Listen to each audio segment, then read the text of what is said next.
गठिया का एक और आम रूप है रूमेटॉइड अर्थराइटिस। ये क्या है? गठिया का, अभी हमने ऑस्टियो अर्थराइटिस पढ़ा, अब ये है गठिया का रूमेटॉइड अर्थराइटिस का एक आम प्रकार है। ये क्या है? ऑटो इम्यून डिसऑर्डर है। ऑटो इम्यून डिसऑर्डर है।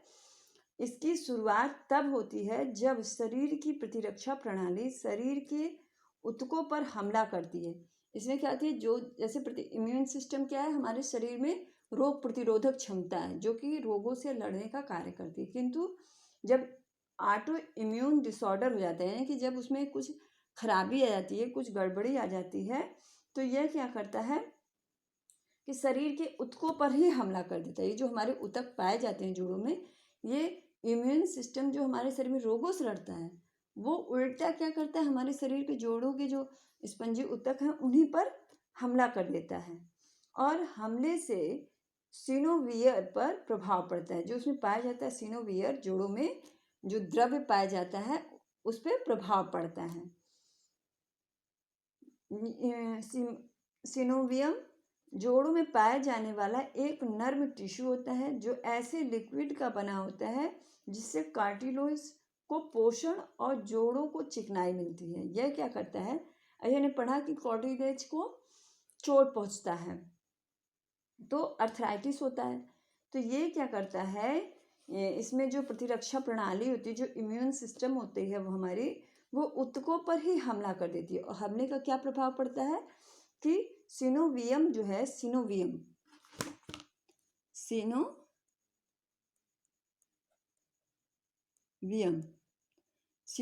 एक पदार्थ होता है, लिक्विड पदार्थ होता है जो कि कार्टिलेज को पोषण देता है, उसमें मात्रा में कमी आ जाती है। रूमेटॉइड गठिया सिनोवियम की बीमारी है जो जोड़ों पर हमला कर उन्हें नष्ट कर देती है। यानी कि सिनोवियम ये क्या करता है? कार्टिलेज को पोषण देता है। वो कार्टिलेज जो कि यहाँ पर पाया जाता है, जोड़ों के बीच में जो कार्टिलेज पाया जाता है, उसको पोषण देने का कार्य क्या करता है?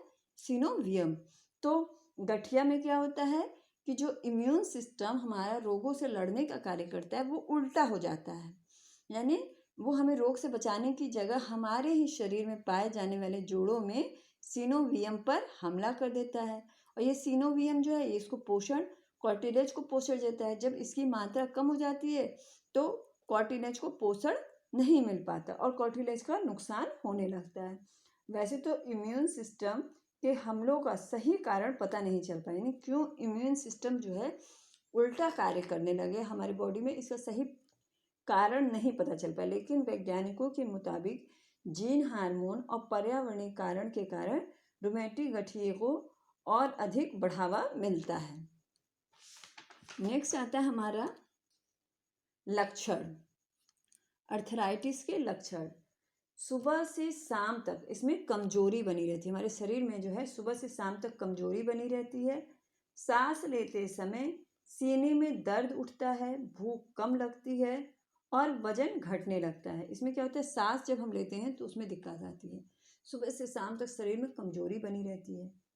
दूसरा, जब हड्डियों के जोड़ों में यूरिक एसिड जमा हो जाता है तो गठिया का रूप ले लेता है। जब यूरिक एसिड जो है हमारे जोड़ों में इकट्ठा हो जाता है तो गांठ बना देता है जगह जगह, तब भी गठिया हो जाता है और जोड़ों में दर्द, जकड़न हो जाती है। तीसरा है, गठिया के किसी भी रूप में जोड़ों में सूजन दिखाई देती है। चाहे कोई भी अर्थराइटिस हो पर जोड़ों में उसमें सूजन आ जाती है। सूजन के चलते जो है चलने फिरने में समस्या होने लगती है, पैर को हिलाने डुलाने में समस्या होती है। फिर नेक्स्ट है, महिलाओं में एस्ट्रोजन की कमी के कारण, किसकी कमी के कारण?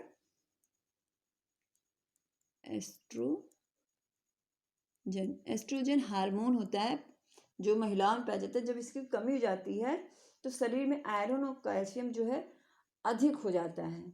मोटापा, हाई ब्लड प्रेशर हो तब भी गठिया होने की संभावना बढ़ जाती है। यानी अर्थराइटिस जो है इसीलिए अधिक, ये जो है एक प्रजनन हार्मोन होता है एस्ट्रोजन। तो जब हम जो है मेनोपॉज हो जाता है, यानी कि जब मासिक धर्म बंद हो जाता है तो उस समय जो है ये हार्मोन, एस्ट्रोजन हार्मोन स्रावित नहीं होता। उस दशा में गठिया होने की संभावना महिलाओं में बहुत अधिक बढ़ जाती है। नेक्स्ट है, शरीर गर्म हो जाता है, लाल चकत्ते भी पड़ जाते हैं, जलन की शिकायत होती है, सुबह बिस्तर से उठने का बिल्कुल मन नहीं करता, और सुबह के टाइम क्या होता है कि पैर जो है एकदम जकड़ जाते हैं। कम से कम 15-20 मिनट बाद जाके ये स्थिति ठीक होती है। फिर है अर्थराइटिस का टेस्ट। किस प्रकार हम पता लगाएं कि हमें अर्थराइटिस है? खून में यूरिक एसिड का स्तर बढ़ जाने पर, जब यूरिक एसिड का स्तर जो है ब्लड में बढ़ जाए, तब भी अर्थराइटिस होने की संभावना बढ़ जाती है। व्यक्ति गाउटी अर्थराइटिस से पीड़ित हो जाता है। फिर है साइनोवियल फ्लूइड, इसे श्लेष द्रव्य भी कहते हैं, जो जोड़ों के बीच में पाया जाता है। अभी हमने पढ़ा साइनोवियल फ्लूइड, उसके बारे में कि कैसे वो कार्टिलेज को पोषण देता है, और कार्टिलेज का क्या काम होता है, जो दबाव और चोट पड़ता है उसको अवशोषित करता है और हमारी हड्डियों की सुरक्षा करता है। तो साइनोवियल फ्लूइड इसे श्लेष द्रव्य भी कहते हैं, जो जोड़ों के बीच पाया जाता है। जोड़ों के अंदर से इस द्रव्य को लेकर टेस्ट किया जाता है, यानी कि इन जोड़ों के बीच में जब साइनोवियल द्रव्य पाया जाता है तो इसको निकाल कर ही टेस्ट किया जाता है, जिसमें मोनोसोडियम यूरेट क्रिस्टल पाया जाता है। इस सिनोवियल में क्या पाया जाता है? मोनोसोडियम यूरेट क्रिस्टल पाया जाता है, उसका टेस्ट किया जाता है। जिस जगह पर सूजन होती है, अब उसका एक्सरे द्वारा भी अर्थराइटिस का पता लगाया जा सकता है। फिर है अर्थराइटिस से बचाव। अर्थराइटिस व्यक्ति के जोड़ों, आंतरिक अंग तथा त्वचा को नुकसान पहुंचा सकता है। यह बीमारी आजीवन रहने वाली, यानी कि जीवन पर्यंत बनी रहती है, ठीक नहीं होती जल्दी। कुछ अर्थराइटिस को छोड़कर ये ठीक नहीं होती। यह बीमारी आजीवन रहती है, लेकिन अपने शरीर में कुछ बदलाव लाकर अर्थराइटिस की तीव्र दर्द को कम किया जा सकता है। यानी कि यदि हम कुछ बदलाव अपने अंदर ले आएँ, अपनी जीवन शैली के अंदर ले आएँ, तो इस दर्द को जो बहुत तेज होती है उसको कम कर सकते हैं। पहला है अपना वजन कम रखें, क्योंकि ज़्यादा वजन आपके घुटनों और कूल्हों पर दबाव डालते हैं। यानी कि हमें अपना वेट जो है कम रखना चाहिए, अपना वजन कम रखना चाहिए, क्योंकि हमारे पूरे शरीर का दबाव जो है हमारे घुटनों तथा पैरों पर पड़ता है। दूसरा है कसरत तथा जोड़ों को हिलाने से भी मदद मिलती है। यानी जब हम कसरत करते हैं या जोड़ों को, पैरों को हिलाते डुलाते हैं, तब भी जो है अर्थराइटिस में कुछ मदद मिलती है।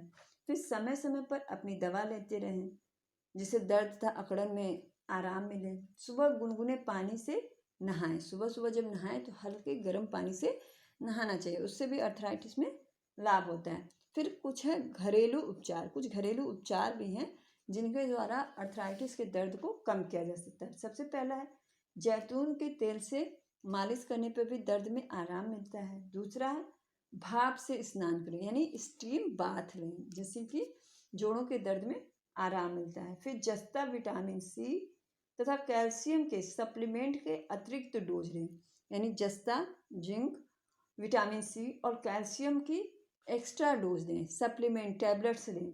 फिर सुबह उठते ही आलू का रस और पानी बराबर मात्रा में मिलाकर, ताजे आलू का रस और पानी बराबर मात्रा में मिलाकर सुबह सुबह पिए। फिर नेक्स्ट है सोने से समय जोड़ों वाली जगह जहाँ दर्द हो वहाँ सिरके से मालिश करें। तो इन सारे उपायों को कर कर हम अर्थराइटिस को ठीक तो नहीं कर सकते, पर कुछ हद तक उसके दर्द में आराम ला सकते हैं और कुछ हद तक हम चलने फिरने के काबिल बन सकते हैं। तो ये तो हमारा वृद्धावस्था की पहली बीमारी है अर्थराइटिस।